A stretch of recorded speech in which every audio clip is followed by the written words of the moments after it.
What do you want to know? Well, You're the interrogator. I'm the interrogator. Hugh McMillon That's my name. from, do you say home? Pardon? Do you say you're from home or are you Lake Bay? Whatever pleases the audience, because I'm from both. Key Peninsula. I'm Key, yes, So, and you're from Tacoma? originally. Born. Born in Canada. Oh, wait a minute. Didn't I show you my green Well, card? tell me again. Yeah, you did. Yeah. So born in Canada. Yeah.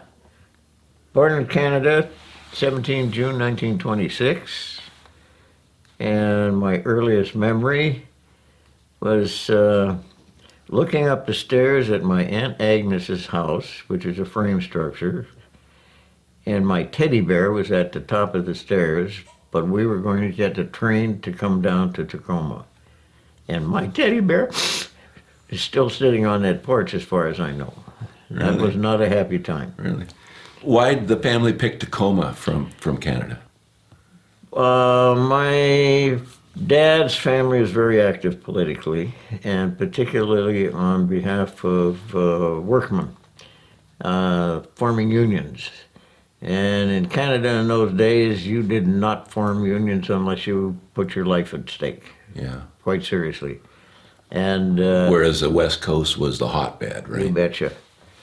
The family was blackballed. And in those days, this is all secondhand to me from my dad and my uncles. When you were blackballed in Western Canada, you couldn't get a job doing anything. Was Anything. that really? And so they came south because two of my mom's sisters were already down here. And they came to Tacoma. And I was 3 years old at the time. I don't know why I remember these things, but I do. And we stayed with Uncle Tom and Trelaw and Aunt Mamie, and they had Bernice and Roy, their kids, who were a little bit older than I. And my Uncle Tom, who's a huge man, he was a truck driver, and was killed by a train while he was in his truck down in Tacoma. Is that right? Yeah, very nice man. But You went to school then, all grade no, school I was, and all only, that? I was only 3 years old. Yeah, but in Tacoma, did you go to grade school and Oh, yeah, go through the? yeah. You didn't graduate in I Tacoma? went to, this is when I got to be 6 years old. We initially stayed with Mamie and Tom. And then we moved it, south to the Fern Hill area and stayed there in a rental. And then we went from there to my first poem, 7202 South Tacoma Avenue. And that was Their on, first poem. yes. The first thing you knew that things rhymed. Yes. And that was on 72nd Street, which is now something like 6-lane highway. And in my day, it was a 2-lane gravel road, It was. Yeah. constantly under repair. And that gave me a chance as I was growing up, because I was fascinated by World War I. And I could never quite understand why we were concerned with germs and Germans, because they were synonymous to me. Okay. But they dig these huge trenches, and they were digging up water pipes that were made of wood with a steel band wrapped around them. Amazing. Yeah. But we used it as trenches, and we conducted World War I, my neighbors and I. Then, let's see, then I went to Park Avenue Grade School, which is now a part of the Tacoma system, but it's an administrative building. It was a 2-story. It still stands? Huh? It still stands? Still stands. And I remember in the first grade, I could not read. I just couldn't.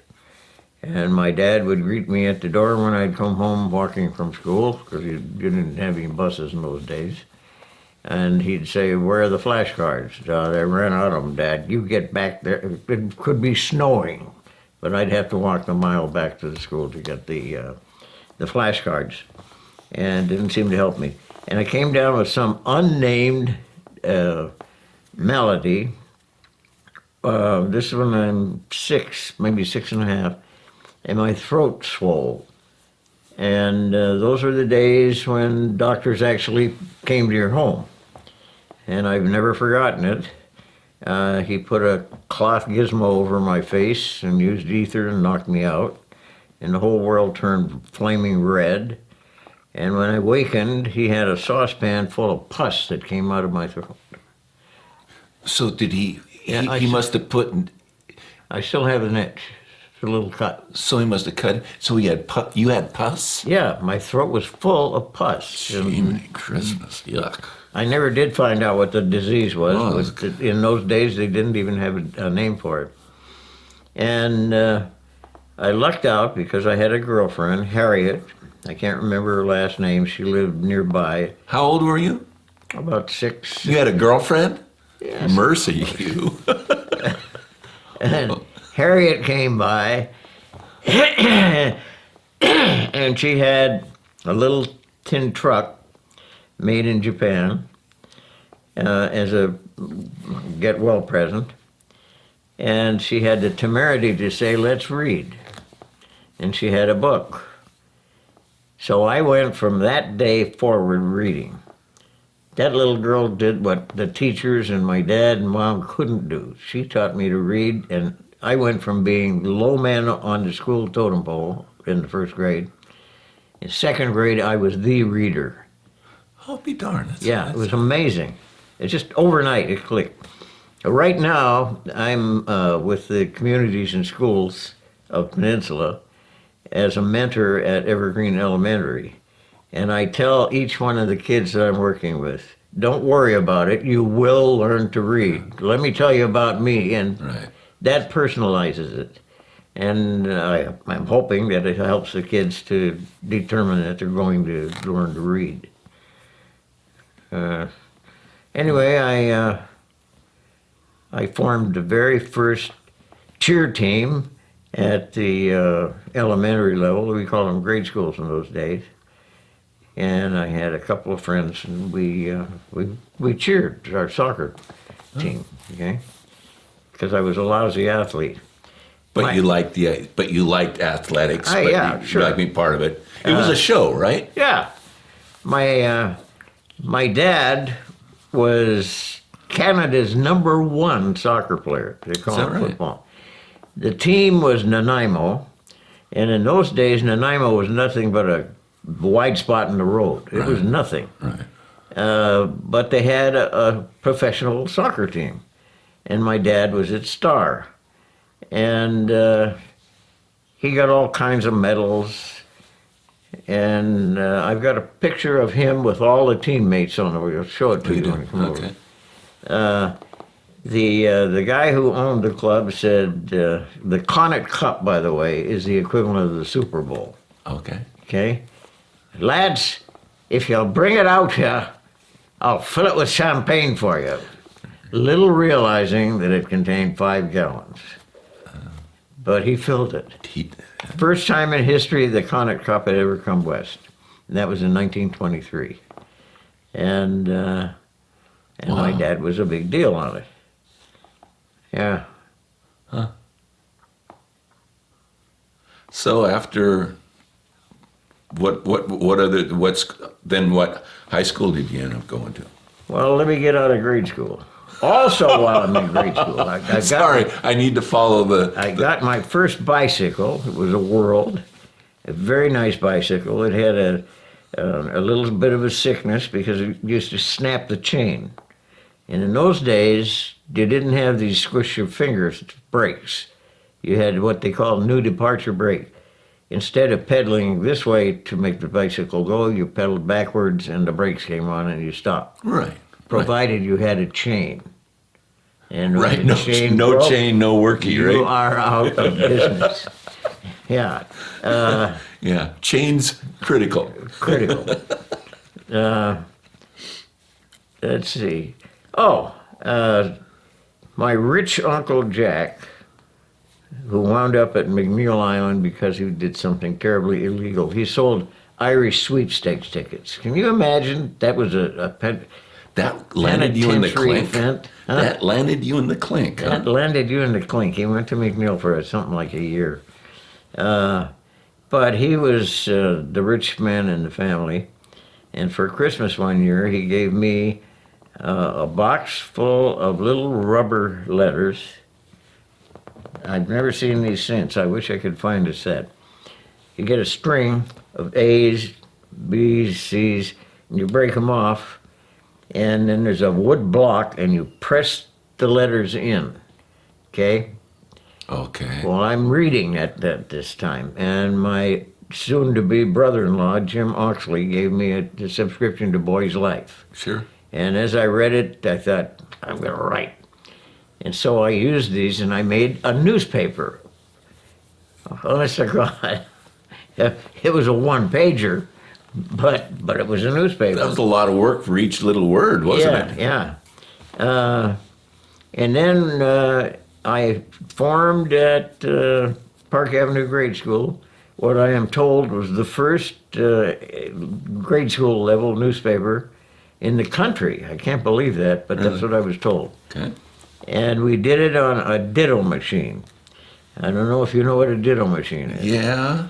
You got purple ink over everything, namely yourself, your clothes, the floor, whatever, okay? But we could print it out. One of the teachers thought I was wonderful, and I would turn my copy in, hand scrawled, and she would type it up, and we'd put it on the ditto machine, and every kid would get a piece of paper with my newspaper. Huh.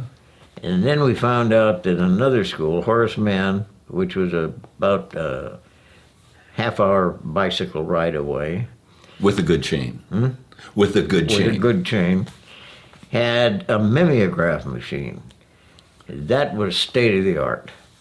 And so I would bring my copy over there, and we'd run it off, and very fancy. Yeah. So my two firsts at Park Avenue Grade School were forming a cheer team and a newspaper. That's not bad for And grade I school. was a Cub Scout. I'll never forget that. And I'm big on scouting. Give you an incident or a little piece of information. CIA used to run a survival camp in Idaho.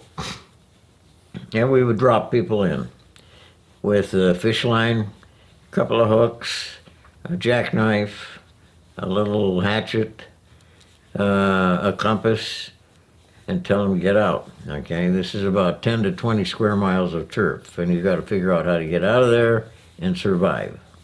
Okay, not one person who had any kind of scouting experience failed that test. Is that right?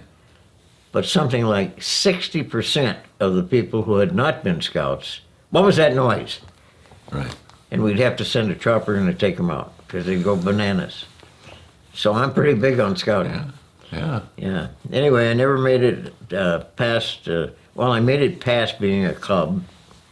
Went into a Boy Scout troop, I don't remember the number. But there were three brothers who were bullies and me, that was it.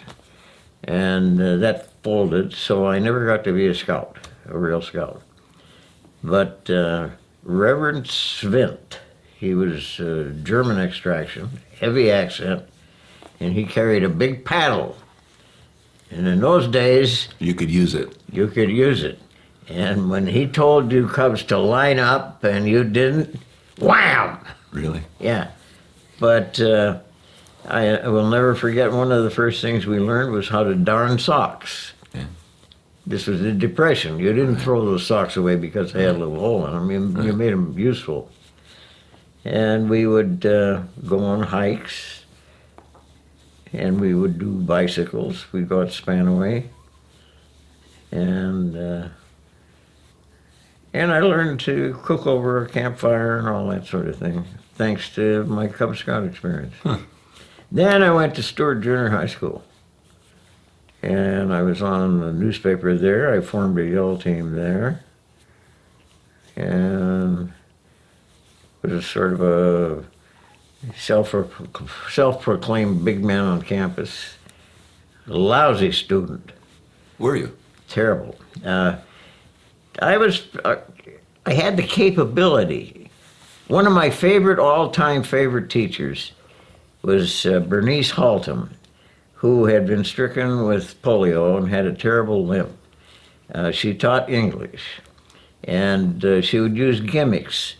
She had lead knights in armor with their lances and flags and all that stuff, and one of them got broken, and I fixed it.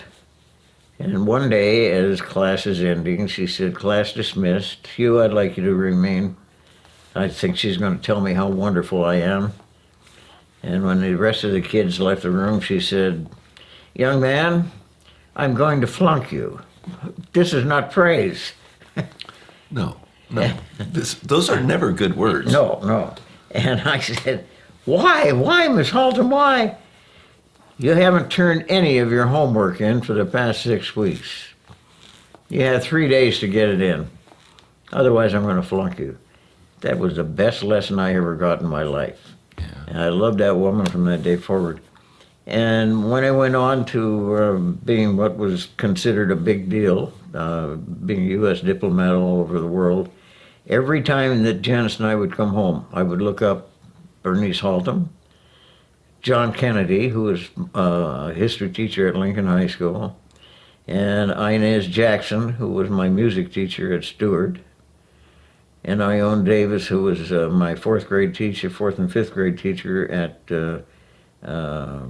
Park Avenue Grade School. Really? Because those people had a tremendous Influential. impact on my life. They made me feel I was special. And that's what I try to do with our kids. Yeah. That's one of the reasons I have my column. I want kids to be able to look in the paper and say, "Look, Mom, I was quoted in the newspaper." Right. I actually have people stop me on the street. People I've never seen before in my life. "Hi, Mr. McMillan, do you remember me?" This is somebody, say, 35 years old. And I say, "You're going to have to help me." When I was in the third grade, okay, I took a picture of the kid, and maybe his classmates, I don't know what I did, but I made him feel special. And I've had this from both men and women, and Janice hates to go to Costco with me. Because you see everybody? You can't take more than 10 steps and somebody's telling him how wonderful he is. But it makes a difference. It's an acknowledgement of somebody being on the planet. Give a damn.